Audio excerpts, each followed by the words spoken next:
نعبد ونصلي على رسوله الكريم أما بعد فأعوذ بالله من الشيطان الرجيم بسم الله الرحمن الرحيم سورہ البقرہ آیا نمبر 49 وَإِذْ نَجَّيْنَاكُمْ مِنْ آلِ فِرْعَوْنَ يَسُومُونَكُمْ سُوءَ الْعَذَابِ يُذَبِّحُونَ أَبْنَاءَكُمْ وَيَسْتَحْيُونَ نِسَاءَكُمْ وَفِي ذَلِكُمْ بَلَاءٌ مِّن رَّبِّكُمْ عَظِيمٌ۔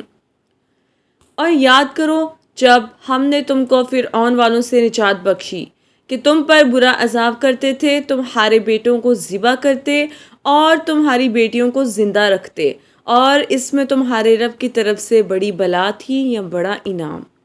وَإِذْ نَجَّيْنَاكُمْ مِنْ آلِ فِرْعَوْنَ، اور جب ہم نے تمہیں فرعونیوں سے نجات دی۔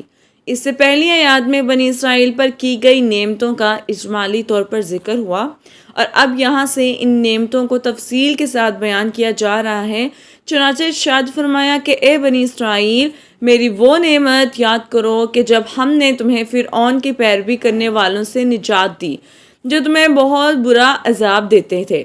فرعون نے بنی اسرائیل پر نہایت بے دردی سے محنت و مشقت کے دشوار کام لازم کر رکھے تھے۔ پتھروں کی چٹانیں کاٹ کر دھوتے دھوتے ان کی کمریں اور گردنیں زخمی ہو جاتی تھی۔ غریبوں پر ٹیکس مقرر ہوئے تھے جو غروب آفتاب سے قبل جبراً وصول کیے جاتے تھے۔ اس فرعونیوں کا کچھ نمونہ ان مسلمان ممالک میں دیکھا جا سکتا ہے جہاں کفار نے نیچے گاڑ کر مسلمانوں پر ظلم و ستم کے پہاڑ توڑ رکھے ہیں۔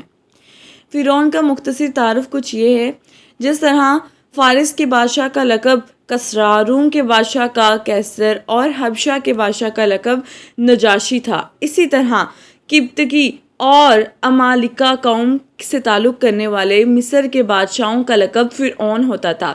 حضرت موسیٰ علیہ السلام کے زمانے کے فرعون کا نام ولید بن مصعب بن ریان تھا، اور اس آیت میں اسی کا ذکر ہے۔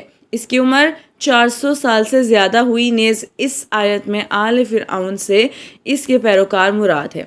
یذبحون ابناءکم، وہ تمہارے بیٹوں کو ذبح کرتے تھے۔ فرعون نے خواب دیکھا کہ بیت المقدس کی طرف سے ایک آگ آئی اور اس نے مصر کو گھیر کر تمام قبطیوں کو جلا دیا، جبکہ بنی اسرائیل کو کوئی نقصان نہیں ہوا۔ اس خواب سے اسے بڑی وحشت ہوئی۔ کہانیوں سے تعبیر کی دی تو بنی اسرائیل میں ایک لڑکا پیدا ہوگا جو تیری ہلاکت اور تیری سلطنت کی تباہی کا سبب بنے گا۔ یہ سن کر فرعون نے حکم دیا کہ بنی اسرائیل میں جو لڑکا پیدا ہو اسے قتل کر دیا جائے۔ یوں جتنے بھی لڑکے پیدا ہوتے ان کو قتل کر دیا جاتا۔ سورہ قصص کے پہلے رکوع میں کافی تفصیل سے بیان کیا گیا ہے اس طرح کا واقعہ، حضرت موسیٰ علیہ السلام کی ولادت کا واقعہ۔ وَفِي ذَلِكُمْ بَلَاءٌ، اور اس میں آزمائش تھی۔ بلا امتحان و آزمائش کو کہتے ہیں، اور آزمائش نعمت سے بھی ہوتی ہے اور شدت و محنت سے بھی۔ نعمت سے بندے کی شکر گزاری اور محنت و مشقت سے اس کے صبر کا حال ظاہر ہوتا ہے۔ اس آیت میں اگر ذالکم کا اشارہ فرعون کے مظالم کی طرف ہو تو بلا سے محنت و مصیبت مراد ہوگی، اور اگر ان مظالم سے نجات دینے کی طرف اشارہ ہو تو بلا سے نعمت مراد ہوگی۔ اللہ تعالیٰ سے دعا ہے کہ اللہ تعالیٰ ہمیں ہدایت کی توفیق عطا فرمائے، آمین ثم آمین۔